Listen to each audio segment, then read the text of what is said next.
дар наворе ки рӯзи чоршанбе нашр шуда, ҳаводиси 26 июнро дар бар мегирад, бархурди пулис бо эътирозгарон сабт шудааст. дар наворе ки аз бозори бузурги Теҳрон фиристода шудааст ва 27 июн ба шабакаҳо роҳ ёфт, рӯзи сеюми коршикании тоҷирон нишон дода мешавад.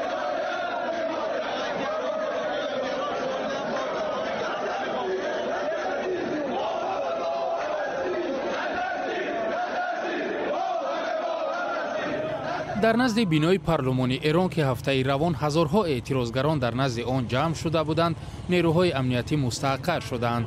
аслан эътирози Эрон бинобар беқурбшавии пул ва афзоиши мушкилиҳои иқтисодӣ сар задааст.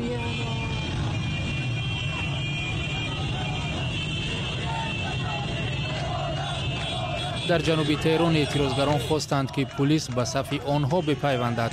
эътирозҳо дар дигар гӯшаву канори Эрон ҳам ҷой доштааст.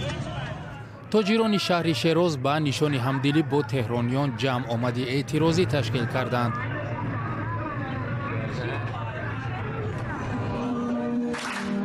дар шимоли Эрон дар шаҳри Табрез донишҷӯён дар ҷамъомад таъкид карданд ки бо эътирозгарони ҳабсшудаи теҳронӣ ҳамбастагӣ доранд. мақомоти Эрон мегӯянд қисман сабаби мушкилоти Эрон таҳрими амрико аст ки дар пайи берун шудани Вашингтон аз созиши ҳастаӣ бо Теҳрон барқарор шудааст.